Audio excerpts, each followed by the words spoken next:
This weekend, he'll be Grand Marshal of the largest parade ever to be held in the United States. The nation's parade on Veterans Day, celebrating the 50th anniversary of the end of World War II. Grand Marshal Donald Trump. Donald? Well, how are you? Oh, great to see you. It's been a little while. Yeah, well, we sometimes catch a flight back. I saw you with your daughter one night on a flight back from Florida. That's right, and a little while ago, and you were saying that you were thinking about doing this crazy CNBC Yeah, I wasn't thing, sure if I was going to do CNBC. Right. I asked you, you advised me, and here we are. I said do it. Anything you do turns out, and boy, did this turn out. That's yeah, great. it worked out well. Really a great job. Tell me about being Grand Marshal of a parade. How do you get to do that? Well, it's really for me a great honor. I was approached by Mayor Giuliani and Tom Fox and a lot of the folks, and we're going to have, I guess, the biggest parade in the history of New York City, and I think that means the history of the country. And it's going to be on Saturday about 11 o'clock right up Fifth Avenue. And it's a real honor for me. I never served in the Army. I got very lucky in one sense. I got a very high lottery number when the lotteries were being picked around the Vietnam era. So I have to say that I was very lucky. I can't say it's something I wanted to do. I have to be honest. And I've always felt a little bit guilty because I was lucky. I've been lucky in a lot of things. So here I am, I'm doing my thing. We did the Vietnam parade 10 years ago. I think never have people been so nice to me as the veterans, because the Vietnam parade, I mean, to this day, with I help out United Cancer, this, that, all of the different charities, the veterans always come up and say thanks. Nobody else says thanks, the veterans say thanks. So it's just a great honor for me. You know, it's interesting because a lot of people forget. I'm a little worried, not that we should have more wars so we remember these things, but people forget that people had to fight and die to make this a great country. And I don't think the veterans get enough credit sometimes. Some of the young kids say, what are the old guys out there in uniforms for, you know? It's very important. They're fantastic people, and the pride you'll see on Saturday will be unbelievable. Yeah. You mentioned Mayor Giuliani. How's he doing in New York? Well, I think he's doing very well. I have to say, New York City is hotter, I believe, than it's been really since the 80s, but during the 80s. Is it a good time to buy in New York? I think it's a good time to buy, but I'll tell you what, prices are going up, and they're going up fast. If you would have said this to me 3 years ago, it was like devastation. I had a building up, and if somebody went and looked at the building, it was a major event. They didn't have to buy, they just had to walk by it. We're doing a job now with General Electric and Galbraith and a group that is just going to be, I think, the most successful job we've ever done. It's right at #1 Central Park West, the old Paramount building. Right. And that's coming down, and we're building Trump International Hotel and Tower. I think in the history of condos, I don't believe there's ever been anything quite like this in terms of what we're selling and how fast That's we're right selling. at Columbus Circle there? That's right at Columbus Circle. Now, when that Paramount building was up, they used to say that swayed and leaked. It was actually very safe. It was called the Flex building. Some brilliant engineer said, you know, this is a very safe building. Let it I was move. up there meeting with Barry Diller once when he was at Paramount, and the building was going like this. And it was a terrible building and a terrible design and a great location. And essentially, we've ripped it down and we've rebuilt. Yeah, it looked like you went all the way down. Yeah, we went right down into the foundations. We're going to end up having really the stiffest building, residential building in New York. And it's an incredible building and an incredible location. But New York is really back and back. So is Donald Trump. You went through some tough times, but I'll tell you something. I saw you. I forget. Well, I saw you. I've known you a long time, and I saw you at your peak. I also saw you during those bad times. And you know what always impressed me? You were no different. Well, thank you. That's a great compliment. You were no different. That's a good compliment. You can't take it too seriously. I mean, I know you're going to be up. I'll be up. I'll be down. You can't really. Guys like us, keep coming. You just keep coming. That's all you can do. And yeah, sometimes it's not easy. They say, come on out to dinner, and you have 400 people, and they're looking and staring, and they're saying, I wonder how he's taking adversity. But you learn a lot about yourself, and you learn a lot about other people. You learn about loyalty. I learned a lot about loyalty. I had people that I would have bet the ranch on, and they were not as loyal as they should have been. Right. And I had people that I wouldn't have, and they turned out to be, I mean, unbelievable. Really Isn't that positive. interesting? Yeah. So you just can't tell. It's not color, it's not race, it's not religion, it's not anything, Roger. You just can't tell. Yeah, it's amazing who's there for you and who isn't. You learn a lot. It's you know, in one of my books, I wrote. You wrote Art of the Deal, and then Art of the Deal and Surviving at the Top. Surviving at the Top. Yeah. And I liked writing Art of the Deal better, but they were both really, I think they were good books, and they were both #1 bestsellers. I said, I'd like to suffer a really bad financial reversal for a short period of time just to see who's loyal. And I never will say that again because I don't want to have to do it because it's tough work. I mean, getting out of that stuff is, it's like a web. But you went through a tough time. How many? A couple of years? Few years? Yeah, I went through probably 2.5, 3 years of really tough time, and now we're having the best year we've ever had. Did you ever doubt yourself during that time? Well, I don't think I had time, almost. I mean, you know, you don't want to sound overly cocky, and I guess most people would say, how could that be possible? But I really didn't. I always feel if I have my health, if you're healthy and strong, you know, you just do it. But I did go through some tough times, and you know, looking back, I'm glad I did. All right. It's really been a great experience. Did it change you at all? I don't think so. I think if you like nice apartments and if you like nice cars, you're still going to like them. I don't think it changed, but I think you learned, and if you didn't learn, you're a fool. You learn through adversity. You learn through good times, I guess, but you really learn through adversity. You're unique on the American landscape. I mean, there's only one Donald Trump. What happened in your background, your family, your genes, your parents, something? Parents are out there looking and say, how can I get my kid to have that attitude of never say die, go out there and win, succeed at any, you know? Well, you know, I'm a fighter, and you're a fighter, and we're all fighters. You wouldn't have built CNBC. I mean, I've seen what you did, and the story that you're telling about the airplane is true. I mean, that was a story that you were just thinking about doing, this crazy CNBC that everybody was saying, forget it, it's never going to work, and it's really turned out. It's one of the things I really watch a lot and like all the time. You just have to fight. You just have to be there. And you know, you mentioned the word gene. I'm a big believer in genes. Genes are luck. I mean, if you're lucky to get the right parents with the right genes. But if Jack Nicklaus, great golfer, never played golf, and at 50 years old, he picked up a golf club for the first time, within a year, he's going to be club champion of any club practically in the country. I mean, that's just... Because it's just there. It's just got a natural ability for, you know, something, and the same with other people. So genes are very important. There's no question about it. What is your talent? What is it? I mean, if you had to go in on a job application and they said, Donald Trump, and they put down, what's your greatest skill? What's your greatest talent? I sort of think I can visualize what people want in maybe an aesthetic way and then get it done. I think I have a financial talent, but I really like the financial or have the financial to get something done. It's a little bit of my mosaic. It's not about the money. I don't think it's about the money, and the money comes because what I build is something that people like. In my case, for the most part, I mean, I do other business kinds of things, but for the most part I build, and people like what I do. That's why the Trump International is turning out to be such a success. That's why Trump Tower, that's why the Taj Mahal is setting every record in Atlantic City. Tell me what's going on in Atlantic City right now. You went through this thing with Merv at one point, and everybody thought, gee, maybe it didn't work out, and then turned out you came out pretty darn well. I came out good, and Merv's a really good guy, and I think Merv is doing well with resorts, to be honest with you, and I hope so, and he's done a nice job. He's taken a building and made it very nice. I was over there the other night. I saw Kathy Lee and Regis do a job over at Merv's place, and they've done a nice job. No, it really worked out great for me. The Taj Mahal, which was part of that whole deal, has set every record in Atlantic City. It's set every record just about in the country. I mean, we're doing numbers that are bigger than just about anything in the country, including Las Vegas. And everyone's talking about the Trump Taj Mahal. It's probably the most successful casino now in the United States. Vegas went to a kind of family orientation. Is that going to be what happens in Atlantic City eventually, or is it... Well, Vegas went there, but it didn't work. I mean, you know, to be totally honest, it did not work. It's not working. They talk it, and it hasn't worked. And Vegas is sort of a great place, and I like it, and we'll be there. But Atlantic City is the one that now is setting all the records. You know, Atlantic City does more business in 12 casinos than the entire Las Vegas Strip, which is an amazing statement. Wow. And few people know that, and they're starting to find out. And right now, if you look at Wall Street, the real darling of Wall Street is Atlantic City.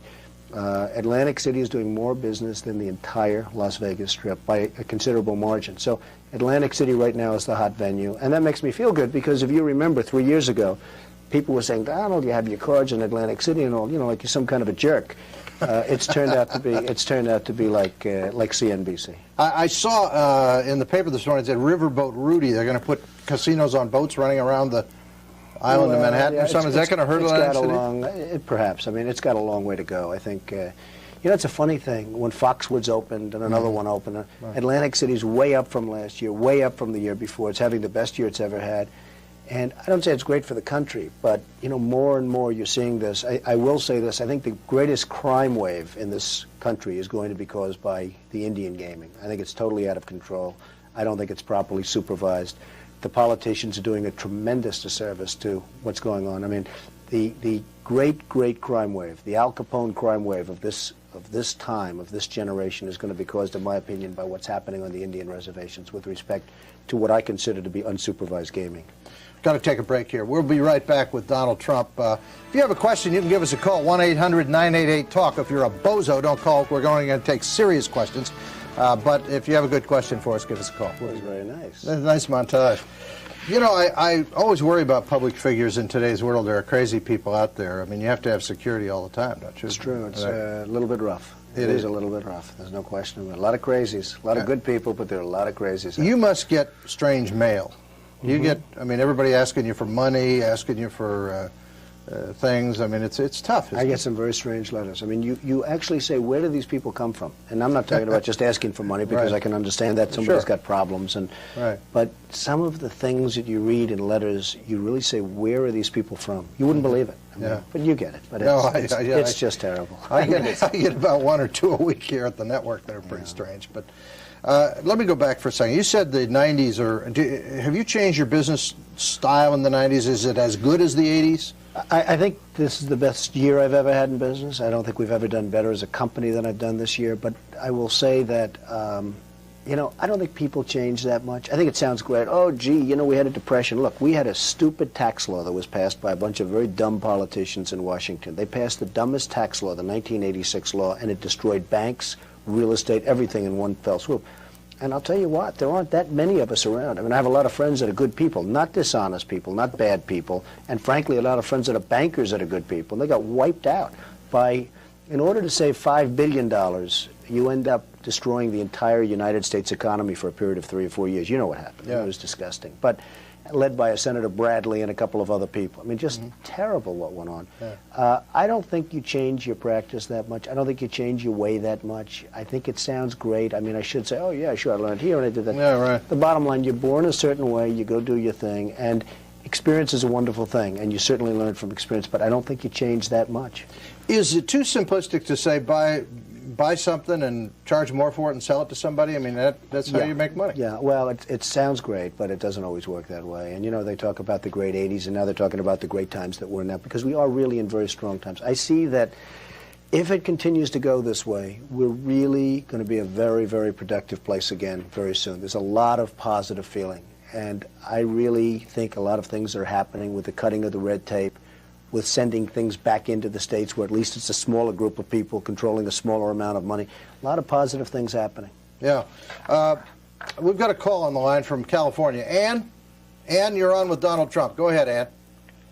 Hello? Hello. Hi. Hi. I'm Hello, from Ann. Pennsylvania. Oh. That's a nice place also. Well, that is nice. Hello. Hello, Mr. Trump. How are you? Okay. I'm interested to know why you decided to put your stock on the stock market, trading on your initials, DJT. Right. And I own 50 shares of your stock, and I want to know how you thought it was going to do. Well, I think you're happy if you own it because it's gone up. Yeah, it's I gone hope up you're 3 happy. points just since I've owned it. Right, good. Well, it's been one of the hotter gaming stocks, as I understand it, as of today. Well, I just put it, I used the DJT because you have to pick something, and I figured DJT, from my standpoint, is okay. Seems all right to you, huh? And it's a wonderful company. It's doing very well, and I think you're going to see some very pleasant surprises over the coming months. When you do you get heat for putting your name on things? Do people kid you about that? Because it adds to the value. Then. It adds to the value. You know, it's funny. The first time I did it was Trump Tower on 5th Avenue and 57th. It's the most successful condominium ever built in this country by far, maybe anywhere. But I mean, no building has ever sold like that and continues to. And so you have Trump Tower. Then I said, you know, I better do it again. And again, the first time it was ego. It's really business. It just creates value. And I don't know what it is. You'll have to explain it to me. But they sell. I mean, Trump International is such a hot building. So I don't want to change the formula. Let me ask you, I've been with you at times, I've seen you in public where rich guys are often not well-liked guys. But what's interesting to me is the guy on the street, the cab drivers, the guys working on the road crews, they all go, hey, Donald, how's it going? Hey, it's almost like they feel very comfortable with you, like you're one of them. And I've never quite figured out how you bridge that. The people that don't like me are the rich people, okay? It's a funny thing. I mean, they can't stand me. I mean, I have friends, and I have not only friends, I have enemies, jerks. They work, they hurt people, they this, they that, and then they call up, can you help me get a reservation at a restaurant, okay? I say, what's the purpose of being rich if you can't get a table at a restaurant? The people that like me are the people that you're talking about. The rich people do not like Donald Trump. Isn't that amazing? Well, I sort of love it. Let's go to politics for a second. Got a couple minutes in this segment because you're very opinionated on politics. If the economy's this good, that's a pretty good sign for Bill Clinton, isn't it? It is. I will say it is a good sign, and I think the economy is even better than people are thinking. I think the economy is very strong. New York is really strong, and coming. I think you're going to see some fantastic things coming out of New York very soon. So that's a good thing for Clinton. But who do you like on the Republican side? How do you handicap it? I'm supporting Dole. I'm a good supporter and a big supporter of Bob Dole. I think he's a great guy. I think he's supported by a man that is, I used to call him the most underrated politician in the United States, Senator Alphonse. He's a lovely man. He's a wonderful man. He gets killed by the media. I know you like him, but I like him because I helped him get elected. I mean, I'm the guy who did his mother ad. So he is one of the finest guys and one of the most underrated. Now, I guess he's no longer underrated because he's destroyed everything that was in his path. Well, I don't know. I'll tell you, he's helped a lot of people. I called him about some woman who was having a real problem, a woman that I knew having a problem getting a check from the government, and Al got on the phone, made it happen. I mean, he's terrific. In 30 seconds, he made it he's happen. a terrific guy, and he's a great asset for New York. Okay, we got to take another break here. Marla's here, I hear. Can we see? She is indeed. Marla's going to come on. Okay, you want to see? She is a wonderful person. We've tried to hire her. We're back talking with one of the most famous men in the country, and for good reason. He's also a really nice guy, and he does an awful lot for other people that doesn't get reported in the press. The press sometimes treats you good. Sometimes they love to hate you. Sometimes they love you. Sometimes they hate you. Well, they're very uneven. Some are very good, but I've met some of the most dishonest people I've ever met are in the press. I mean, they are literally some of the most dishonest, despicable people. And, you know, when you see the public hates the press so much, the public understands. Some of the most truly dishonest, and I mean people where you tell them something, they know exactly what they should be writing, and they write exactly the opposite for the sake of a story. They're truly despicable people in many cases.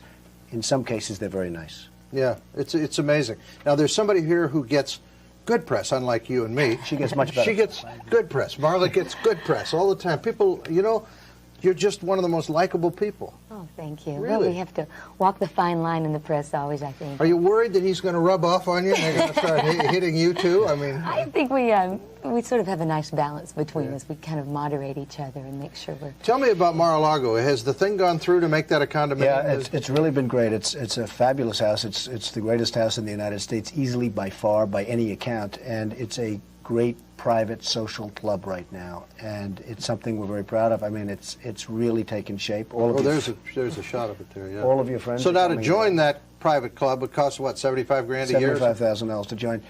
And you know, during the bad times, I'm sitting here with this house that cost a fortune to maintain, $3 million a year, and I'm saying, is this ridiculous? And I started this process to get it into sort of an income-producing thing. But I really did it to save Mar-a-Lago, because ultimately, how many jerks are like Donald Trump that are going to spend this kind of money? It's truly one of the great landmarks in the country. What did it cost to keep that up? About $3 million a year. Just to run it, just to keep it up. And you know what? $3 million is a lot of money, but at bad times, it's a lot of money. So I said, you know what? I'll probably have bad times again someday. I want to make sure that this little sucker is taken care of. So it's really, it's just going to be a great thing, and very, very successful. Do you spend much time down there? Do you go down a lot? I adore it. The amazing thing about Mar-a-Lago is, with all of its grandeur, it's very warm, and you really have a good feeling when you walk into the home. Tell me what's cooking with your career. I know I saw you in a show. What show were you in? The Broadway show? Will Rogers. Will Rogers, yeah, you were great. Yeah. It's a lot of fun. Great. Worked on a film, just finished a Joel Silver movie called Executive Decision for Warner Brothers. Do you want to do that full time? How can you with this guy? He travels all the time. I have 3 full-time careers. It's the husband, the baby, and then my career. It's amazing. Tell me about the baby. Tell me about the baby. Everybody thinks their kid's the cutest, but I've seen yours. Yours is pretty cute. She's pretty cute. Yeah. She's amazing. Tommy Toon gave her a pair of tap dancing shoes when she was born, and they fit her now. And she has been going around the kitchen floor tapping all day long. You're kidding. She already shuffles and ball changes. Yeah. She's amazing. She's got a lot of natural talent. How's she Daddy loves with the entertaining. baby? I think he's got another little another daddy's girl in his hands. I have 4 just great children, and I saw you with your daughter once. You were trying to help her with her homework. I must say, she probably failed that class. You were sitting there, and I could tell you were ready. She was like way ahead of you on some of these arithmetic problems. It's tougher than we think. It's tougher than we think. There's no doubt about it. They ask me questions, and I haven't been out of school that long, but it's... You know what impressed me about that, though? You were so patient with her. You took, you know, a lot of parents don't take time with kids. I think that more than anything else, if you give them some time and give them some focus, and I was very impressed with the fact that you really took time and stayed focused on what she wanted to stay focused on. That impressed me. As much as other things have impressed me that you've done in your life, watching you play with that kid for an hour was very impressive. Ivanka's a special girl. She's my little daughter, and she's a very special girl, and she's out there, and she's focused, and she's doing a good job. Yeah. Would you ever run for politics, or would you worry about them going after your life? I mean, messing up your life, messing up you too. How would you feel if he went into politics? I think basically he's a man who makes his own decisions. I can just give my opinions here and there, and but in the end, I'm very flexible with his choices, and I think he would do terrific. You know, there's a certain dishonesty, unfortunately, that you need for running for office. Now, it's an unfortunate thing, but you would know this perhaps better than anybody in the world, right? I've coached a few. I'm a pretty straight guy, and I'm not sure that somebody that really calls it like it is and says this is what you have to do, I'm not sure that kind of a guy gets elected. Maybe so, maybe not. Everybody wants me to do it. They all want me to run. But, you know, it's like I took a very hard stand on Japan. I couldn't believe this last auto deal as an example. Here we are, we're sitting there. It's restricted in Japan. Everything's restricted. We're sitting, they can't come in. And all of a sudden, this country folds. We do the old fold-out. I've never seen it. That isn't the way the press reported it, though. Well, no, the press reported it that we had a deal. And then all of a sudden it turned out that the deal turned out that it was not a good deal for us. And we had all the cards. I mean, it's not like we didn't have the cards. It's like, keep your cars out of here until you open up. That's all. Keep your cars out. And then the first hour was like, oh, we made this wonderful deal. After about 15 seconds after that, people realized we got duped. I just don't understand it. What's wrong with us? I mean, I guess they said, well, this would hurt American car dealers. You know, what's wrong with us? I don't know. They're afraid politically to make a little bit of a tough stand. That wasn't even a tough one. That was a no-brainer.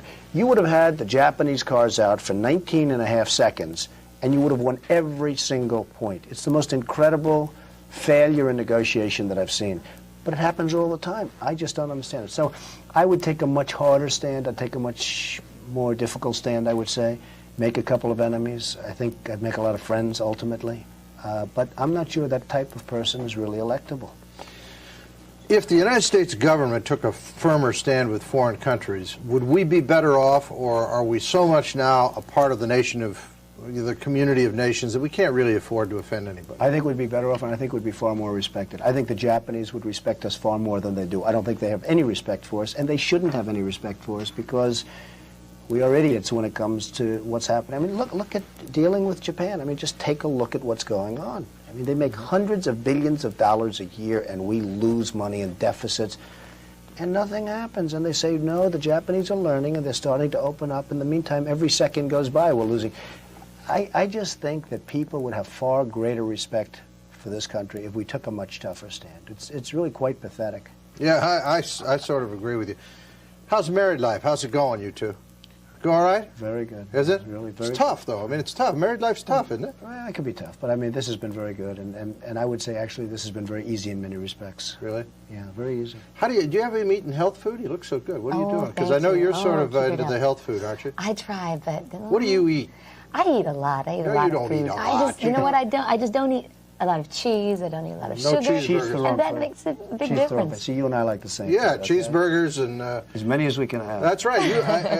We had dinner one night in a French restaurant. I know you probably have to go out to these fancy dinners all the time. If it's just you guys, where do you go eat? What would you go just for Well, fun? there's so many great restaurants. One of the great things about New York is the restaurants. That's true. We have so many, you just can't name them. Le Cirque is so wonderful. And, I mean, I don't want to go through too many because I'm just going to get myself into trouble. You didn't mention my restaurant. Didn't mention it. But, you know, just so many great restaurants. It's one of the great assets of New York. And home, of course. What do you eat at home?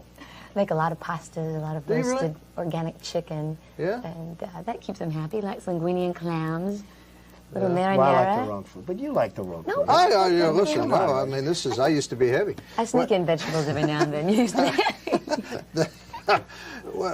What do you guys do on a night off? You got to go out to these dinners. You got to get dressed up all the time. What do you do on a night off? Just go to a movie or something? What do you do, Marla? what do Sometimes you we do? go. Sometimes we go to the movies. A lot of times we just stay in, and then I play with Tiffany, and Donald makes phone calls, and I cook dinner, and he makes a few more phone How calls. do you feel about her being a star? This is one of the most beautiful women in the world. She's really done a good job. I mean, she came into a situation that was very hot, and You know, it's the gene thing we were talking about. You can do it or you can't do it. Very few people could have handled it so well. And she's not only nice, she's been very loyal. You know, I always tell the story about walking down Fifth Avenue and seeing this poor man, and I was in the worst of times. This was the worst of times. That's when you were not only broke, you owed a lot of money, right? Owed? How about I was like minus $1 billion, okay? And You're kidding. And I've told this story, but there's a man on the corner, a beggar. And I say, see that man? He's worth $900 million more than me. And she said, what do you mean? He's not worth $900 million. I said, no, let's assume he's worth nothing. I'm worth minus $900 million. And you know, you say, cab, I want out of here. And she didn't do the old sayonara, so that was very good. But she's been very loyal, and she's really done a good job, and she's a hell of an actress. Yes, she is. You're doing a great job. Nice to have you on. Nice to see you. Donald, Thank you, my great friend. to see you. See you soon. Okay. All right. Thanks for stopping by, folks. Keep doing what you're doing. You look great. All right. He'll be Grand Marshal in the nation's parade on Veterans Day.